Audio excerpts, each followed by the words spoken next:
जय माँ इंद्राक्षी। इंद्राक्षी धाम में दर्शकों आप सभी का हम हार्दिक स्वागत करते हैं।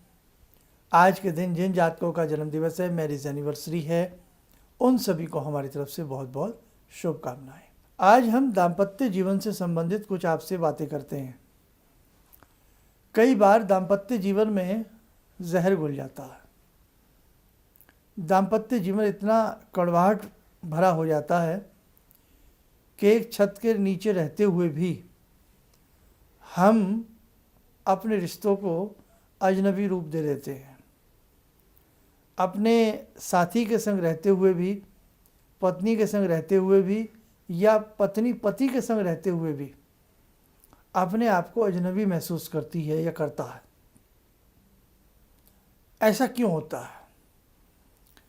अन्य कारण तो बहुत होते ही होते हैं, लेकिन इंसान का जन्मांक, उसकी जन्म पत्रिका या उसके हाथ की रेखाएं भी इस बात का द्योतक होती हैं कि आपके जीवन में अलगाव की स्थिति आ सकती है। आपके जीवन में इस प्रकार की भी स्थिति आ सकती है कि आप हमेशा के लिए भी एक दूसरे से जुदा हो सकते हैं। क्या उस स्थिति को कंट्रोल किया जा सकता है? क्या पति पत्नी के मान सम्मान को बढ़ाया जा सकता है? क्या आपसी मन मुटाव को दूर किया जा सकता है? ऐसे बहुत सारे सवाल जब व्यक्ति तकलीफ़ में होता है इस प्रकार की, उसके जीवन में आते हैं। देखो, ज्योतिष शास्त्र एक बहुत बड़ा शास्त्र है। नाना भांति की समस्याओं को दूर करने में कहीं ना कहीं सक्षम जरूर है। आप दोनों ही बातें हैं। आप उपाय कितने अच्छे से करते हैं, आपकी श्रद्धा कितने अच्छे से है, और जो व्यक्ति आपकी जन्म पत्रिका को देख रहा है या आपके हाथ की रेखाओं को पढ़ रहा है, उस हिसाब से कौन से उपाय ऐसे बनते हैं या कौन से ऐसे मंत्र बनते हैं जिन्हें आप करके अपने दाम्पत्य जीवन को मधुर बना सकते हैं। ऐसी हमने अनेकों वीडियो बनाई हैं। जो भी भगवान न करे कोई इस प्रकार के संकट से गुजरे, लेकिन अगर कहीं भी हमारी ऐसी बेटियाँ, ऐसे बच्चे अगर इस प्रकार के संकट से गुजर रहे हैं, तो हमारी इस प्रकार की वीडियो जो पुरानी है वो ज़रूर सुने और समझें। आज के लिए मैं आपको इतना बता देता हूँ कि जन्म पत्रिका का सप्तम भाव, जन्म पत्रिका का पंचम भाव और जन्म पत्रिका का चतुर्थ भाव। पंचम भाव बुद्धि विवेक का परिचायक है, द्योतक है। सप्तम भाव पति पत्नी के रिश्तों का है और चतुर्थ भाव सुख का है। अब सुख भी नाना भांति के होते हैं। तो जन्म पत्रिका के ये तीन भाव आपके जीवन में दाम्पत्य सुख की कमी या अधिकता व्याप्त करते हैं। और जब मैच मेकिंग किया जाता है कि जिस वक्त हम कुंडली मिलान करते हैं, उस वक्त भी नाना भांति की सावधानियां रखने की आवश्यकता है। आपकी डेट ऑफ बर्थ एक्यूरेट हो, समय एक्यूरेट हो, सारी चीज़ें देखी जाती हैं। किसी एक चीज़ को देख करके आप कोई बात सिद्ध नहीं कर सकते। आपके मन में बहुतों को ये भी ख्याल आता है कि हमने कुंडली देखकर ही शादी की थी, फिर भी ऐसा हो गया। मैं यहाँ यही कह सकता हूँ, या तो डेट ऑफ बर्थ में कन्फ्यूज़न रहा है, या जिस विद्यार्थी ने आपकी कुंडली को देखा है कहीं ना कहीं निगाह परिपक्वता में नहीं गई है। देखो, डॉक्टर साहब ने वही रिपोर्ट पढ़ी है एक डॉक्टर ने, और वही रिपोर्ट पढ़ी है एक एक्सपर्ट डॉक्टर ने। एक कई बार ये कह देता है ऑपरेशन अभी होगा, आज ही करा लीजिए। एक डॉक्टर कह देता है ऑपरेशन होगा ही नहीं, हम लिख के दे सकते हैं, और साधारण दवाइयों से हम ठीक हो जाते हैं। तो ये क्या है? ये अनुभव है।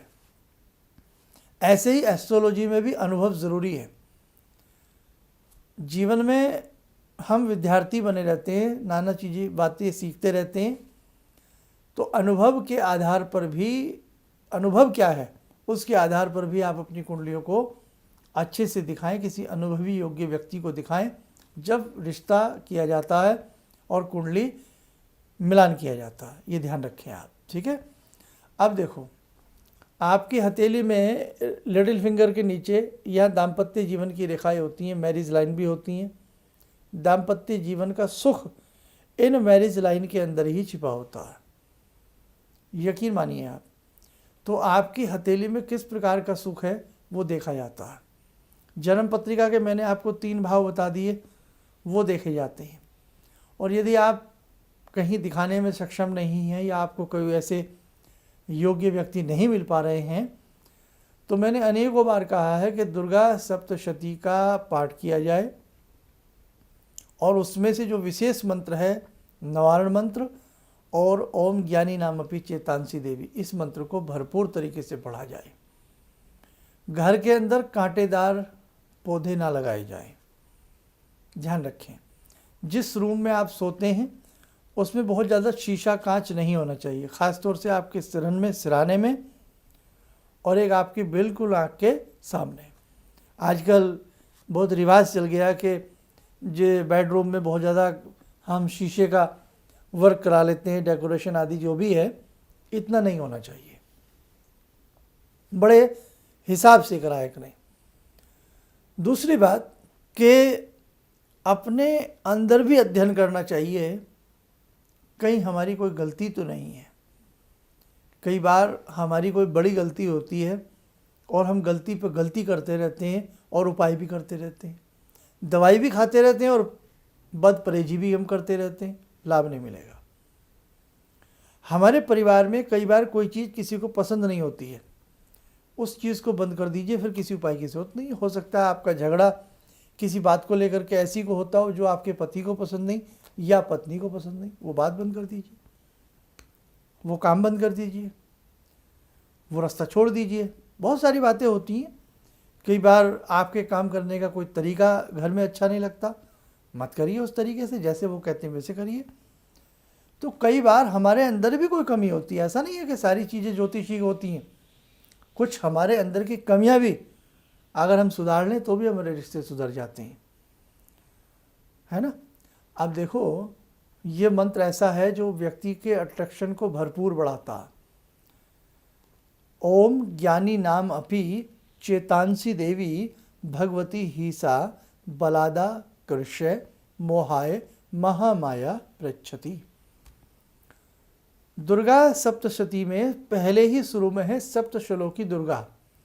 सप्तश्लोकी दुर्गा का प्रथम मंत्र है ये।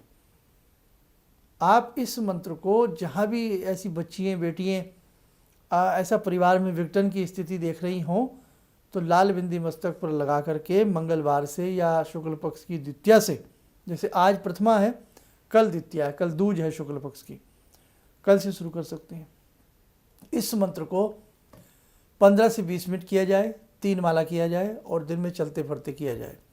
हर मंगलवार भगवती को लाल फूल और थोड़ा हलवे का भोग लगाया जाए और मन में मानसिक भावना कि हे भगवती, आपकी कृपा से मेरे पति के मनोमस्तिष्क में जगह बने। और यही स्थिति कई बार पति के साथ भी हो सकती है, तो पति भी इस मंत्र को पढ़ सकते हैं और लाल बिंदी की जगह लाल तिलक लगा लें। तो कहने का भाव, ये मंत्र बहुत ज़्यादा अट्रैक्शन जगाता है। 2 दोस्तों में झगड़ा हो गया है, उच्चाटन हो गया है, विद्वेषण हो गया है, ये मंत्र भरपाई करता है। ये अक्सर मंत्र नेताओं के लिए भी कराया जाता है, राजनेताओं के लिए कराया जाता है। जब इलेक्शन होते हैं या कुछ होते हैं तो इस मंत्र से प्रभाव बढ़ता है जनता जनार्दन में। तो ये मंत्र अनेकों स्थानों पर कार्य करता है। तो मैं तो अभी आपसे ज़्यादा ना कहते हुए केवल यही कहूँगा कि इस मंत्र को आप 2-4 महीने जपें, 2-1 महीने जपें या 40 डेज जपें और इस मंत्र का चमत्कार देखें। लेकिन मात्र चमत्कार के लिए ना जपें, आपकी समस्या का निदान हो, भगवती आपसे प्रसन्न हो, आपको लाभ ज़रूर मिलेगा। तो आज बहुत ज़्यादा बताने का मेरा तात्पर्य नहीं है, सिर्फ यही तात्पर्य है कि नाना भांति के ऐसे मंत्र हैं, नाना भांति के ऐसे उपाय हैं। आपकी कुंडली है या आपके हाथ की रेखाएं हैं, बहुत लोगों पे कुंडली नहीं होती तो हाथ की रेखाएं दिखा करके, तो ऐसे बहुत रास्ते हैं जिससे हम अपने परिवार में पड़ती हुई दरारों को भर सकते हैं। ये विघटन की स्थिति को हम दूर कर सकते हैं। मन उचट जाए, उच्चाटन की स्थिति उत्पन्न हो जाए, उसको हम दूर कर सकते हैं। कई बार मन में शंकाएं हो जाती हैं कि कहीं हमारी पत्नी पर या पति पर किसी ने ब्लैक मैजिक तो नहीं कर दिया, ऐसा तो नहीं कर दिया, बहुत अनेकों प्रकार की समस्याओं से आप बाहर आ सकते हैं अपनी जन्म पत्रिका दिखाकर या विशेष प्रकार की किसी मंत्र साधना को करके। इस सब्जेक्ट पर बहुत मंथन की आवश्यकता है। आजकल परिवारों में बहुत इस प्रकार की स्थिति चल रही है। आने वाले समय में हम एक पूरी सीरीज़ के माध्यम से अनेकों एपिसोड बड़े अच्छे अच्छे इस प्रकार के आपको देने वाले हैं, ताकि इस प्रकार की ज्वलंत समस्याओं से आप लोग अपना बचाव कर सकें। इन शब्दों के साथ हम अपनी वाणी को विराम देते हैं। जय माँ इंद्राक्षी।